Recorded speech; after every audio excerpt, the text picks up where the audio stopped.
Ալիևը որոշել է թարմացնել Հայաստանի դեմ պահանջները, թե օգոստոսի 8-ի էյֆորիան է անցել։ Կարծում չնաչերել հնացրել, այսպես ասենք, ես միշտ թերահավատ եմ Ալիևի հետ կապված, օգոստոսի 8-ի հետ կապված, ողջունել եմ, դա շատ դրական քայլ եմ համարել, բայց դա խաղաղություն չեմ համարում միանշանակ, Ալիևը ապացուցում է, որ դա խաղաղություն չի։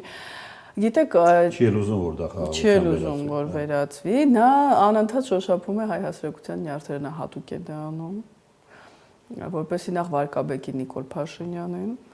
երկրորդը որպեսզի հայ հասարակությունը միշտ լարված լինի, բացի այդ իրականում ես վստահ եմ։ Ընդդիմությունը ասում է Նիկոլ Փաշինյանը Ալիևի տեխնացում է որպես։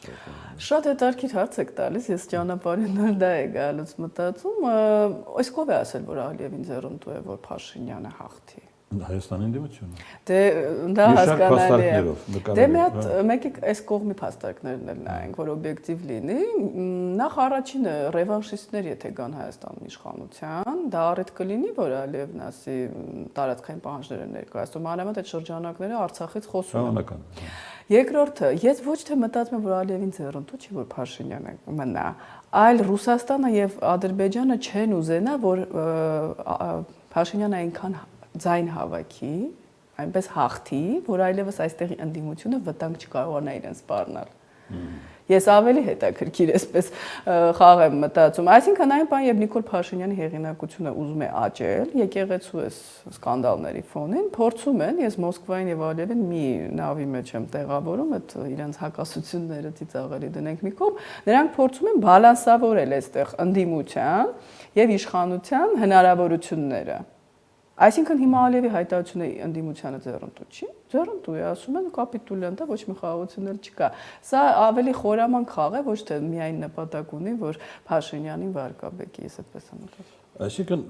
հիմա Հայաստանի այս նախընտրական process-ը արտաքին ազդեցության գոտում է ուժեղ գտնվում։ Կա երկու կենտրոն, ավելի է ուժեղանալու։ Կա երկու կենտրոն, որոնք գոհ չեն Վաշինգտոնյան համաձայնագրից։ Դա Ալիևն է, դա Ռուսաստանն է։ Ռուսաստանը դրա մասին ըստ էության խոսել է, որ դա իր շահերին դեմ է, չի հաշվի չեն առնում Ռուսաստանի շահերը, հիշում եք Լավրովի խոսքը եւ դա իրական չի։ Իսկ Ալիև պատրաստ է իր դափնիները Թրամփից հետ վերցնի։ Խնդիրը այն է, որ Թրամփը անկանխատեսելի անձնավորություն է եւ հույս կա Ալիևի մոտ։ Ամերիկան է, Ալիևը։ Թրամփը ամերիկան է, բայց հաջորդ նախագահը Թրամփի ուղի անվանումով ճանապարհի վրա չեմ կարծում կենտրոնանա։ Որովհետև հիշում եք, մենք Բայդենի հետ ստորագրեցինք ուրեմն համաձայնագիր եւ հետո մտածում էինք Թրամփը դա կիրագործի, թե ոչ, Ամերիկան այսպեսի երկիր է։ Հաջորդ նախագահի համար դա պետք է կարևոր լինի։ Բացի այն, որ կարևոր է, լավ, գործելու է, արդյոք ինչ միջոցների է պատրաստ ԱՄՆ-ն, որպեսզի այստեղ Ռուսաստանի հնարավոր եւ Ալիևը դեռ Ռուսաստանի հետ առանց Ռուսաստանի չէ։ Էսկալացիան, ասենք, մեղմի։ Իսկ եթե ԱՄՆ-ն զբաղված լինի Մերձավոր Արևելքում, Վենեսուելայում, Ուկրաինայում, այդ ընթացքում հնարավոր է Ալիևը ինչ-որ մի բան մտածի։ Էրդողանն էլ կարող է միանալ։ Ես անդադ լսում եմ, որ Թուրքիայի սահմանը պիտի բացվի, ես թերահավատ եմ, արդեն որերորդ ստեյության տարի է անցնում։ Ես մտածում եմ, որ այս երեքը դեռ հույսը չեն կորցրել, կրկնել 2020 թվականը, նայած ԱՄՆ-ն ինչ դիրքորոշում կունենա, արդյոք զբաղված չի լինի ինչպես 20 թվականին իր ընտրություններով, բայց այն, որ ԱՄՆ-ն եթե ցանկանա եւ հետեւողական լինի, կիրագործի օգոստոսի 8-ը, դա էլ է միանշանակ։ Այսինքն 2020 կրկնելու համար միակ դեմ երկիրը Վաշինգտոնն է, Միացյալ Նահանգներն է։ Եվրոպական երկրների մասին ես դեռ չեմ խոսում։ Խոսքը այս երեքն է։ Իրանը այդքան հիմա չի կարող ձայն բարձրացնել, ելնելով Իրան-Իսրայելը հակամարտությունում իր վատ իրավիճակից, երկրորդ ես չեմ կարծում, որ այդտեղ էլ է ավարտվել պայքարը։ Տեսնում եք Նետանյահուն Լիբանանի վրա է արդեն հարձակում գործ։ Ըստ էության ոչ մի տեղ էլ չի ավարտվել։ Լուկաշենկոն ասում է ինչ էր այդ, Արեշնիկը դեկտեմբերից կմտնի մարտական պատրաստվածության որը Ուկրաինան արդեն ոչնչացել է Արեշնիկ Ուկրաինայում փորձագետները նշեցին։ Իրանը ասում է մենք արագ կվերականգնենք միջուկային օբյեկտները գազանկրկին ռմբակոծություն։ Պակիստանը, Հնդկաստանը երբեք չէին սկսի լայնածավալ պատերազմ երկուսն էլ միջուկային գերտերություն են, իդեպ Մոդին դա ասաց, դրա համար լարվել էին Մոդի եւ Թրամփի հարաբերությունները։ Հիմա այս քամիները մեր գլխին են։ Քամիները պատտվում են ամբողջ աշխարհում, երբ աշխարհակարգը այլևս գոյություն չունի, եւ Ռուսաստանը եւ ավտորիտար մնացած երկրները փորձում են դեմոկրատական երկրների, մասնավորապես ԱՄՆ-ի համար ստեղծել գլխացավանքներ։ Ինչ է անում Պուտինը ամեն օր գալիս նոր ինչ-որ զենքի մասն է խոսում, որ իհարկե որևէ մեկը չի տեսել, փորձարկումը, բայց ասենք կա։ Այսինքն էսկալացիային են տանում։ Հյուսիսային Կորեան, Վենեսուելան, հիմա պայքար է գնում դեմոկրատիաների, ժողովրդավարության եւ ավտոկրատիաների միջև Չինաստանը։ Ով է լինելու առավել հզոր, ով է լինելու ավելի հետևողական, նույնիսկ հզորությունը չի կարևոր։ Եթե ԱՄՆ նախագահը Վենեսուելայի ուղությամբ, ես այսօրին Facebook-յան էջում գրել էի, անհետևողական լինի եւ մինչեւ վերջ չտանի իր որոշածը, Ռուսաստան եւ Չինաստանը, որոնք Վենեսուելայի դաշնակիցն են, կմտածեն, որ արդեն Լատինական Ամերիկայում էլ ԱՄՆ-ն չունի կարմիր գծեր։ Կա այսպես շատ թանձր ձևավորված կարծիք, որ թրիփի ամենախորքային հակառակորդը հենց Չինաստանն է։ Միանշանակ Չինաստանը գող չի, որ Չինաստանից կամ Միջին Ասիայից եկող ճանապարհների վրա լինի ամերիկյան վերահսկողություն դեռ չասենք, սպեկուլյացիաների տեղիք չտանք, որ ասել միջանցք է, ինչ որ ներկայություն։ Ռուսաստանի ներկայությունը այդքան էլ վատ չի, որովհետև Ռուսաստանը իրենց փոքր գործընկերն է եւ հաստատ չի կարող Չինաստանին հակաճառել մեծ գեոպոլիտիկ խաղում։ ԱՄՆ-ն կարող է։ Չինաստանն է, Ռուսաստանը, Իրանը, ինչ որ առումով Իրանի այսօրվա ղեկավարությունը, եթե լինեին ավելի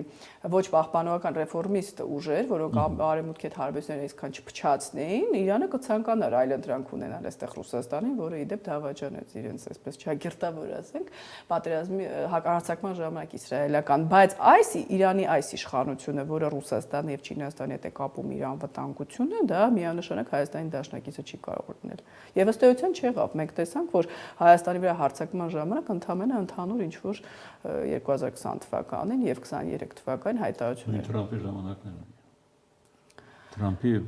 առաջին պաշտոնավարման վերջին շրջանն է։ Հենց դա է խնդիրը, ընտրությունների ժամանակ ԱՄՆ ներքաղաքական հարցերը դառնում են առավել կարևոր։ 2026 թվականի միջանկյալ ընտրություններն են ոչ պակաս կարևոր Թրամփի համար, իմպիչմենտի հնարավոր ելքով, եթե դեմոկրատները վերցնեն կոնգրեսը։ Ես ուզում եմ հասկանալ 26 թվականը ամենաբեկումնային տարին է ըստ էության, մինչև 29-ը հաջորդ ընտրությունը 28 ներողություն։